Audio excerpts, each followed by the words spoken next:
Ya, kembali di Sapa Indonesia Pagi. Tadi sebelum jeda saya sempat menanyakan ke Pak Saud Situmorang yang juga pernah berada di dalam di lembaga KPK begitu. Kalau melihat kondisi saat ini, meskipun Pak Firly ini menyatakan tidak bersalah begitu, tapi Presiden bahkan sudah berpesan hormati proses hukum. Proses hukum sedang berjalan.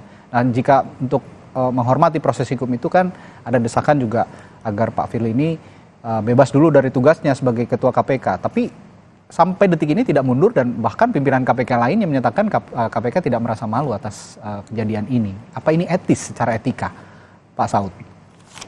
Ya, itu kan itulah presiden kita ya. Selalu bicaranya kayak begitu, normatif. Pernah nggak dia sadar bahwa ini dimulai dari ulahnya dia? Pernah nggak dia memikirkan bahwa Firly ini terjadi seperti ini, itu karena ulah dari kepemimpinannya gitu. Pernah nggak dia sadarin itu? Oke. Ya, artinya kalau undang-undang ini tidak seperti ini, dengan pengawas internal yang di bawah deputi, saya sendiri pernah mengalami diperiksa oleh deputi pengawas internal, which is itu deputi itu di bawah pimpinan KPK loh. Ya. Yang meriksa itu bahkan kalau pegawai negeri golongannya jauh di golongan di bawah saya. Diperiksa, ditanya-tanya, kenapa bisa salah ngomong di TV gitu.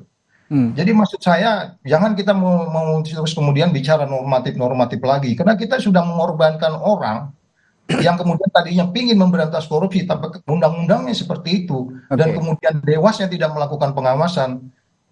Ini kita nggak bisa bicara normatif lagi, ini kita bicara indeks persepsi korupsi 34. Ada orang menjadi pemimpin kemudian kita tidak awasi dia sehingga kemudian dia mempunyai potensi. Oke, kita tetap berpikiran praduga tidak bersalah ya, tetapi kita juga nggak bisa menafikan bahwa teman-teman di Polda Metro Jaya sangat profesional untuk menggali ini. Oleh sebab itu kita biarkan itu nanti mereka beradu argumentasi, nalar, logika dan segala bentuk yang bisa mereka sampaikan untuk kemudian membela dan membuktikan bahwa salah dan kemudian membuktikan pula dia tidak bersalah. Jadi sekali lagi, karena judulnya pagi ini bagaimana ke depan, saya lebih cenderung kita bicara ke depan, Mas. Ya, ya. Pasca penetapan ini kita mau bikin apa gitu. Ya, kalau kita mau bikin itu saya bilang agak sulit kita mengharapkan sesuatu di pemerintahan sekarang ini. Karena udah passionnya pemberantasan korupsinya nggak ada gitu. Kita mengorbankan orang loh. Jujur kita katakan Firly itu korban sistem juga. Jangan-jangan kalau sistemnya masih sistem lama, dia perform di situ. Ini saya nggak ada urusan bela-membela ya. Kita bicara bahwa undang-undang itu membuat kita sekarang menjadi terpuruk. Buktinya dari 40 kita ketika jilid 4 meninggalkan KPK itu kemudian jadi 34 gitu loh.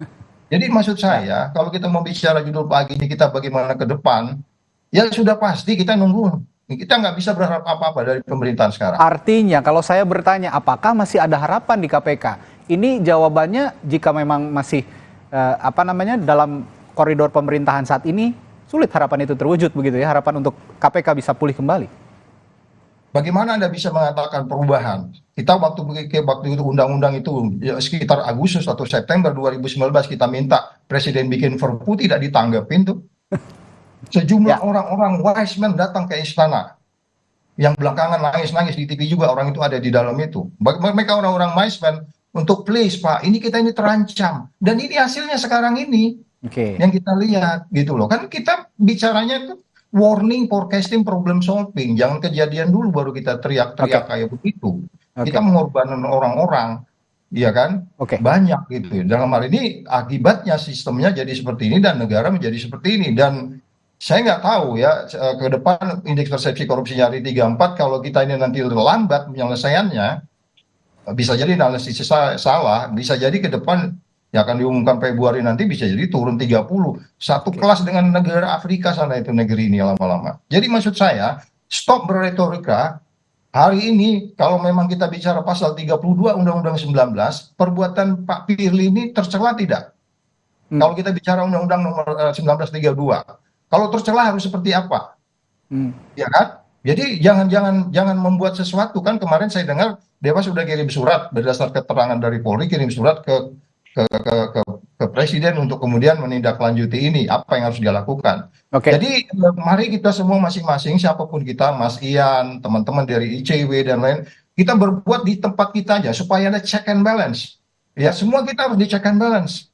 Oke, penyidik di Polda harus dicek and balance juga oleh Pak Ian sebagai pembela. Kemudian terus kemudian peran kita yang lain apa? Kita melakukan check and balance apa? Pagi hari ini kan kita melakukan check and balance supaya Hmm. kemudian kita kembali ke jalan Ya. yang benar. Kemudian pemerintah hanya bilang ikuti peraturan, hanya begitu aja. Ya, Itu saya sepertinya sangat sepakat bahwa seperti yang Pak Saud bilang, Pak Firly ini juga sebenarnya korban dari korban. sistem yang ada dari apa namanya undang-undang yang ada saat ini begitu. Nah, ke Pak Herdi, saya ke Pak Herdi. Kalau Ya, begitu, eh, kalau Pak Firly dikatakan ini korban dari sebuah sistem yang sudah buruk begitu. Jadi masih ada, kalau tadi dibilang Pak Firly sulit harapannya untuk memperbaiki KPK saat ini, jadi harapannya ada di revisi Undang-Undang KPK kah, dan bagaimana nasib revisi Undang-Undang KPK ke depan? Karena kita tahu saat ini sekarang sedang ada proses transisi kepemimpinan di negara kita. ya. Ya, kalau berkaitan dengan revisi Undang-Undang KPK, mengembalikan KPK ke hitahnya ya, sebagaimana mandat Reformasi 98, Ya. artinya itu adalah jangka panjang begitu ya. Hmm. Kita berharap memang proses regenerasi pergantian kepemimpinan nasional juga memperbincangkan bagaimana desain KPK ke depan. Saya sedikit banyaknya setuju dengan Bung Saud ya. Hmm. Ini memang by sistem, terlepas bahwa integritas Firly bermasalah, apalagi ditambah dengan sistem yang buruk, ya lebih buruk lagi kemudian outputnya gitu, hasilnya gitu ya. Bahkan saya sering menganalogikan tuh, bahkan orang-orang di Dewan Pengawas ketika sistemnya buruk, malaikat sekalipun yang datang ke KPK, itu juga keluar akan jadi iblis, tanda petik begitu ya. Kita bisa lihat faktanya gitu, berapa banyak kemudian dugaan-dugaan pelanggaran etik yang dilaporkan ke Dewan Pengawas, itu semuanya lolos gitu. Mulai dari kasusnya Firly berkali-kali, Lili Pantauli, sampai Johannes Tanak, itu semuanya lolos gitu. Artinya sebenarnya publik juga sedikit banyaknya tidak bisa berharap kepada Dewan Pengawas dengan sistem seperti sekarang ini. Maka ada kebutuhan bagaimana kemudian mengembalikan KPK saat sebelum revisi undang-undang itu. Kan sebenarnya problem utamanya KPK hari ini adalah bahwa ada soal kehilangan panutan, kehilangan mahkota yang bernama integritas itu, tapi kemudian orang yang kita anggap punya otoritas, orang yang kita anggap punya kendali penuh terhadap KPK, apalagi KPK di dalam undang-undang itu didesain supaya di bawah kekuasaan eksekutif, itu juga tidak melakukan apa-apa begitu. Saya ambil contoh, Mas Radhi. Ya.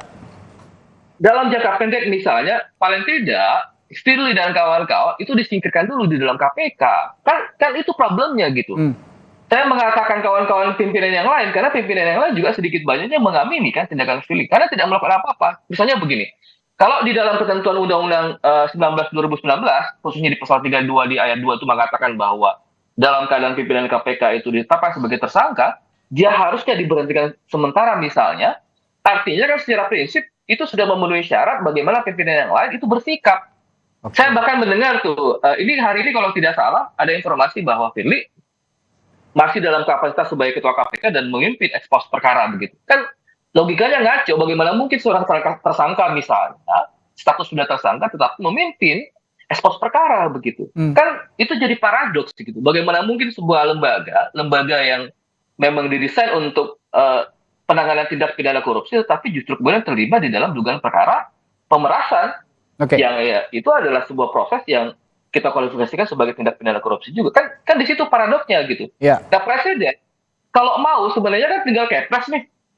10 menit, 15 menit kepres itu ditekan oleh presiden, itu selesai dan itu bisa dilakukan. Cuma memang ini soal willingness, ini soal kemauan. Ini soal keberpihakan, ini soal komitmen presiden yang kita lihat sampai sekarang belum ada untuk mengembalikan marwah KPK. Begitu. Ya, meskipun hormati proses hukum, tapi ya bagaimanapun KPK adalah lembaga, bahkan pimpinan-pimpinannya punya tanggung jawab langsung kepada presiden begitu. Nah, seharusnya juga presiden yang harusnya bertindak terhadap situasi yang berada saat ini, yang ada saat ini di KPK. Baik, saya akan kembali ke Pak Ian. Pak Ian, langkah hukum selanjutnya kalau begitu, akankah ada pra-peradilan dari Anda sebagai kuasa hukum dan juga Pak Firly?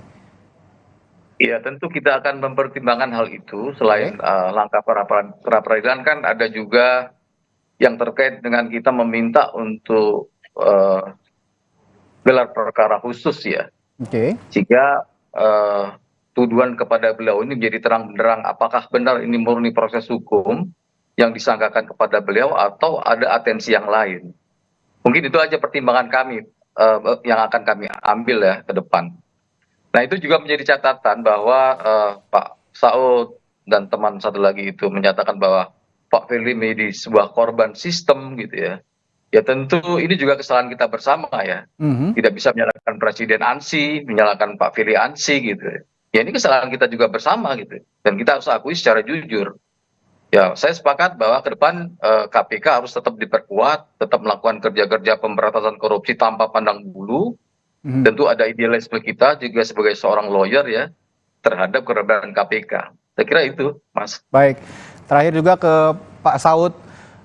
Kalau kita bicara KPK atau korupsi lah ya, ini kan bersih atau kotor begitu, tidak ada di tengah-tengah begitu ya, bersih atau kotor. Nah kalau melihat bagaimana seharusnya perbaikan dilakukan dari dalam, dari institusi KPK-nya itu sendiri, narasi yang harus kita gaungkan saat ini memang tetap optimis bahwa KPK ini bisa diperbaiki. Kalau perbaikan itu dilakukan dari dalam, bagaimana kira-kira Pak Saud? Pertama, karena dari sudah bagian dari pemerintah, itu mempertegas pemerintah yang harus dominan menyelesaikan kasus ini. Ya. Nggak bisa cuci tangan ya. Ya. Itu satu. Kedua, pemberantasan korupsi itu dimanapun Anda pergi, ke dunia manapun Anda pergi, kalau lihat sejarah pemberantasan korupsi, itu datang dari pimpinannya, dari presidennya, dari kepala negaranya. Itu yang kita tidak lihat 9 tahun terakhir ini. Sehingga kita harus menunggu presiden 2024 nanti, siapa yang bisa mendorong perubahan. Oke, baik, itu yang jadi catatan Anda. Terakhir juga ke Pak Herdy, ngomong soal seleksi pimpinan, ini kan nanti juga kalau memang kita bicara ada revisi Undang-Undang KPK ke depannya, ada presiden baru nanti di 2024, akan juga ada proses baru seleksi pimpinan KPK yang kalau dikatakan Pak Saud tadi proses seleksi pimpinan dari awalnya saja sudah tidak baik begitu ya di DPR ya. Produk politik ini memunculkan produk yang tidak bisa kita banggakan lah begitu. Nah kalau ke depan konteksnya dalam seleksi pimpinan KPK seharusnya seperti apa Pak Herdy? Ya saya pikir kan dari awal juga sudah sering kali kita sampaikan, bahkan pada saat proses seleksi di mana periode yang kelima ini diputuskan dipimpin oleh Firly misalnya, kan sebenarnya suara publik itu sudah cukup kencang, terutama melacak rekam jejak bahwa mereka-mereka yang mestinya dipasang sebagai pimpinan-pimpinan KPK adalah mereka-mereka yang punya rekam jejak yang memadai kan. Dia punya track record yang bisa menjanjikan bahwa KPK bisa dipimpin sebagai sebuah lembaga sebagaimana hitahnya lembaga yang lahir dari rahim reformasi. Cuma kan problemnya kritik publik, saran-saran yang kita sampaikan itu kerap kali memang ya lewat begitu saja. Itu mengingatkan saya dengan satu roman ya yang ditulis oleh Julius Verne. Dia bilang Aures habet et not audient gitu. Jadi presiden ini seperti punya telinga tetapi tidak bisa mendengar, dia punya mata tetapi tidak bisa melihat. Ya dia punya mulut tetapi tidak bisa berbicara. Padahal mestinya ketika bahkan KPK sudah ditempatkan sebagai organ kekuasaan eksekutif, kan mestinya yang dominan adalah keputusan-keputusan presiden. Nah kalau dalam konteks ini misalnya kita berharap yang minimal hari ini misalnya presiden itu sudah mengeluarkan keputusan untuk memberhentikan Firly begitu. Bahkan kalau misalnya presiden mau, ya untuk periode sekarang itu di stop. Jangan berikan perpanjang otomatis secara gratis pula satu tahun itu. Kan kalau kita melihat rekam jejaknya kan 20, kalau tidak salah 20 Desember 2019, Firly dan kawan-kawan dilantik. Artinya itu akan habis di tanggal 20 Desember 2023 ini kalau kita mengacu masa jabatan 4 tahun. Presiden punya otoritas untuk menentukan, ya sudah stop aja, jangan diperpanjang, buat seleksi ulang untuk memperbaiki dan mengembalikan marwah KPK. Begitu. Ya, berarti kalau berbicara soal momentum bersih-bersih lembaga KPK, perbincangan kita pagi hari ini sepakat bahwa presiden ataupun pemerintah saat ini harus melakukan tindakan cepat, bukan maksudnya berintervensi, tapi intervensi untuk konotasi yang positif begitu ya, termasuk juga soal kepres terhadap yang terjadi saat ini di KPK untuk menonaktifkan dulu Firly Bahuri dan mempersilahkan dirinya untuk fokus menjalani proses hukum. Ini yang terbaik dan juga ini bisa jadi contoh awal begitu ya bahwa KPK sebenarnya masih bisa diperbaiki karena masalahnya saat ini kalau kata bapak-bapak yang hadir pagi hari ini melalui sambungan Zoom ini sudah cukup genting gitu. Baik, terima kasih Bapak-bapak. Hari ini perbincangannya ada Pak Saud Situmorang. Beliau adalah Wakil Ketua KPK periode 2015-2019. Lalu juga ada peneliti Pusat Studi Anti Korupsi Universitas Mula Warman Herdiansah Hamzah dan juga kuasa hukum dari tersangka Firly Bahuri Ian Iskandar. Terima kasih Bapak-bapak. Selamat pagi, sehat selalu. Oke, Terima kasih Mas Radi, sehat selalu. terima kasih. Ya, Saud Bung Ian. terima kasih Pak. Saudara, masih ada informasi menarik lainnya.